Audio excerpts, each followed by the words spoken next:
آدم نے کیا کیا نہ دیا انسانوں کو، دستور دیا، منشور دیا، کچھ راہیں دی، کچھ موڑ دیے۔ طلوع شمس و قمر سے پہلے میں تجھ پہ آقا درود بھیجوں، طلوع شمس و قمر سے پہلے میں تجھ پہ آقا درود بھیجوں، ہر ایک شام و سحر سے پہلے میں تجھ پہ آقا درود بھیجوں۔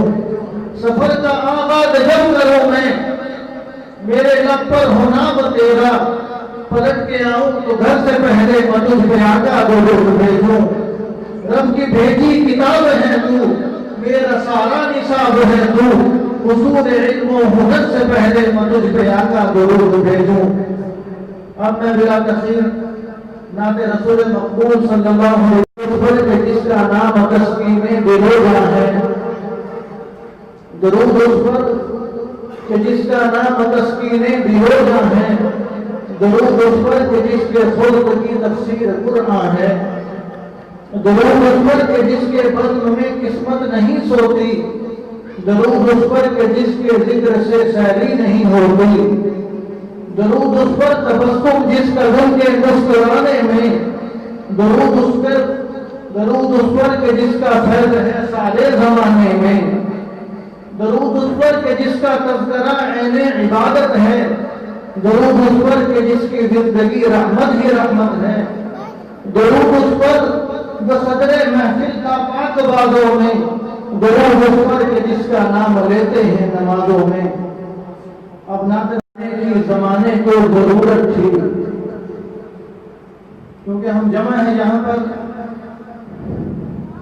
سیرت النبی صلی اللہ علیہ وسلم کانفرنس کے اندر بسلسلہ ولادت النبی صلی اللہ علیہ وسلم، وہ آئے جن کے آنے کی زمانے کو ضرورت تھی، وہ آئے جن کی آمد کے لیے بے چین فکرت تھی، وہ آئے نرمائے داود میں جن کا ترانہ تھا، وہ آئے گریائے یعقوب میں جن کا فسانہ تھا، وہ آئے جن کو حق نے گود کی خلوت میں پالا تھا، وہ آئے جن کے دم سے عرش آدم پر اجالا تھا، وہ آئے جن کے خاطر مضطرب تھی وادی بطحا، وہ آئے جن کے خاطر مضطرب تھی وادی بطحا، وہ آئے جن کے قدموں کے لیے کعبہ کا رستہ تھا۔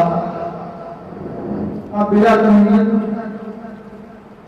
بیان کے لیے نقش روح محمد بنایا گیا، سب سے پہلے بشیت کے انوار سے نقش روح محمد بنایا گیا۔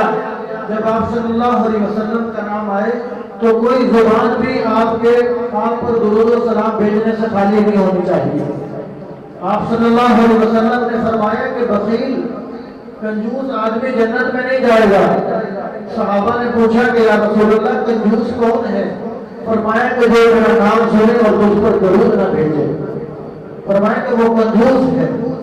حضور صلی اللہ علیہ وسلم کے تو ہم پر اتنے احسانات ہیں کہ اگر ہم پیدا ہوتے ہی درود پڑھنا شروع کر دیں اور زبان پر درود لے کر دنیا سے چلے جائیں، ہزاروں سال زندگی پا کر بھی درود پڑھتے رہیں، ہم پھر بھی حضور کا احسان ادا نہیں کر سکتے، حضور کے احسانات کا بدلہ ادا نہیں کر سکتے۔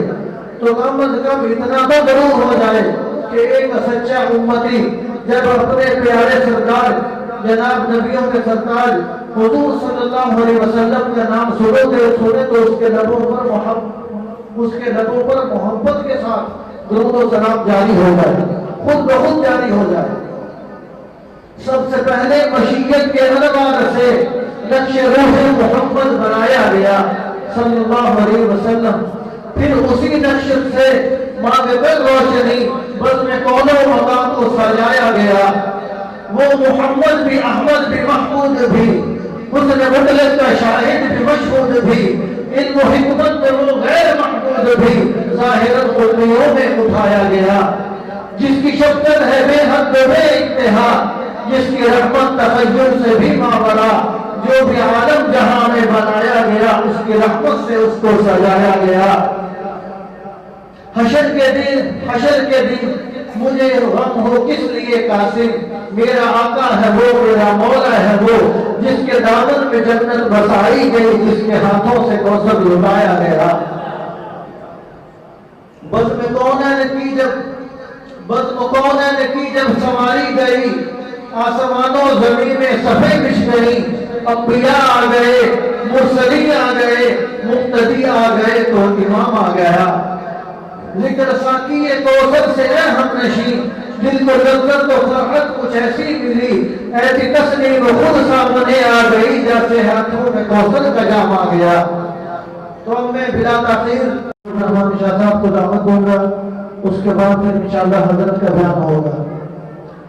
اپنی آنکھوں کو نمائش کے لیے رکھ لیتا، اپنی آنکھوں کو نمائش کے لیے رکھ لیتا، ان آنکھوں میں جو سرکار کو دیکھا ہوتا۔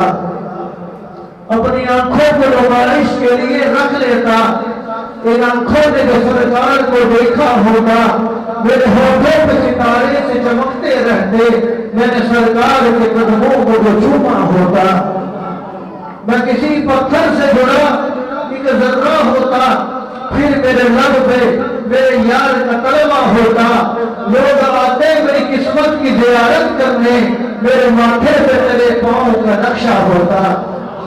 اور میرا سینہ تیرے نعلین سے پیوند رہے، اور میرا سینہ تیرے نعلین سے پیوند رہے۔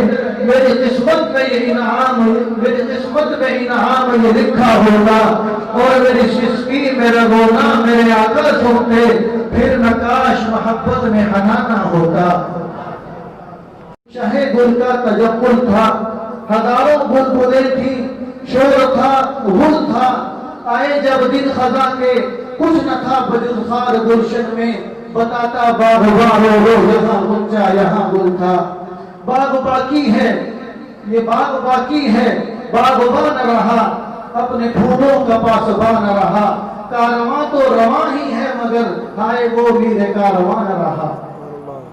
تو جب تک اس مسجد کے اندر یا ان کی اولاد ان کے